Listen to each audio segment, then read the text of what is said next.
In today's video, we will learn about what are isotopes. So, it has been found that many elements found in nature and have a number of atoms which have same atomic number but different in their mass number. Therefore, the atoms of same element which have the same atomic number but different mass number are known as isotopes of each other. We know that the mass number is sum total of the number of protons and the neutrons. We know that mass number that is represented by A can be represented as protons plus total number of neutrons, right? Since isotopes have same atomic number, that means they have same number of protons, and the different in mass number is due to the presence of different neutrons in their nucleus.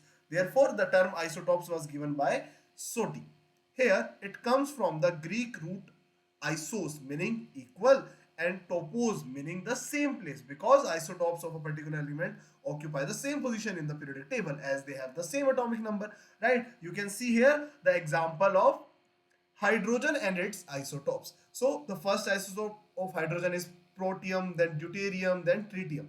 Here both have the symbol H, but protium have one mass number while deuterium has two mass number and tritium has three as the mass number, but all have the same atomic number. Also all have the same number of proton, that is 1 1 and 1. Only deuterium and tritium have number of neutrons, that is 1 and 2 in tritium. This is the structure you can see here of protium, deuterium and tritium. Now moving ahead, you can see here the composition of different isotopes of hydrogen, right?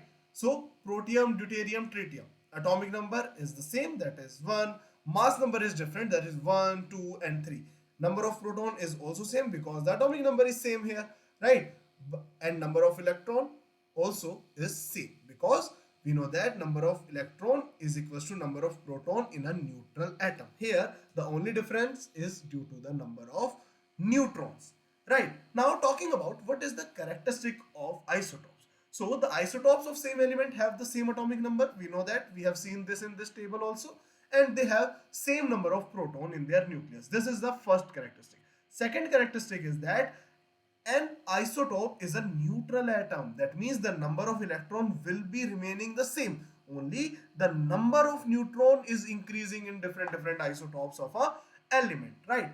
Also, the isotope have different number of neutrons in the nucleus, and therefore the isotopes of the same element have different mass number or the atomic masses because of the different masses and the presence of neutrons, right? That's why they also do have different physical properties.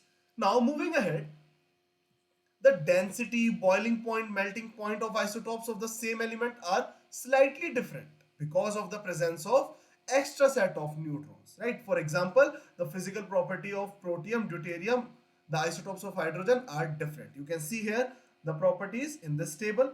That means here the melting point of protium is 13.95 Kelvin while deuterium have 18.65 Kelvin, right? So this is the difference in the melting point, boiling point and density of the isotopes of hydrogen. Now talking about isotope and the fractional atomic masses of some element.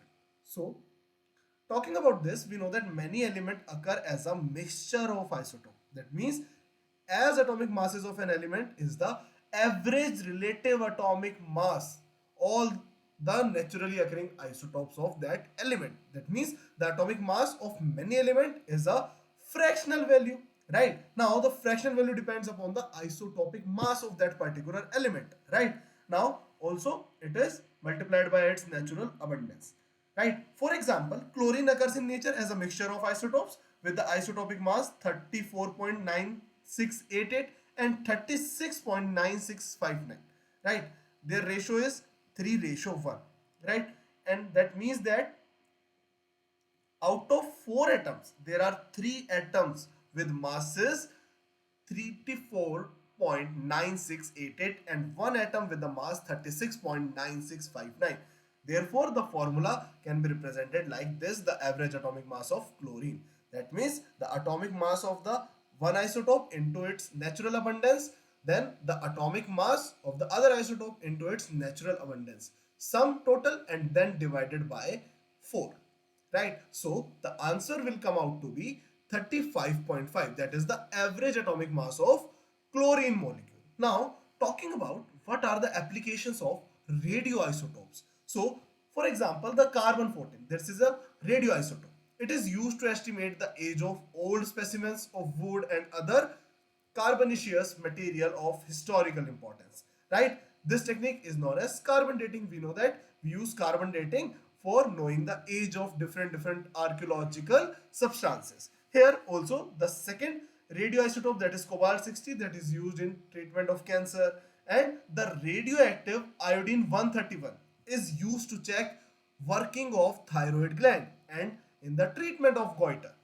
Sodium 24, that is the isotope of sodium, is used in the study of circulation of blood in the body. The phosphorus 32 isotope find useful application in the field of agriculture, and the uranium 235 is used as a fuel in nuclear reactors. So this is the use of radioisotopes. Now talking about what are the isobars. So isobars are atom of different element which have same mass number but different atomic number are called the isobars. So here the element is also different.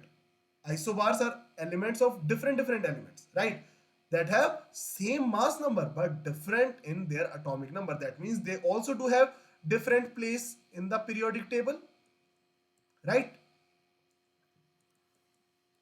Now a mass number is the sum total of the number of protons and neutrons in the nucleus. Isobars may be defined as the atoms of different element which have different number of protons but equal sum of the number of protons and the neutrons in their nuclei, and these are called the isobars. For example, you can see here argon, potassium and calcium.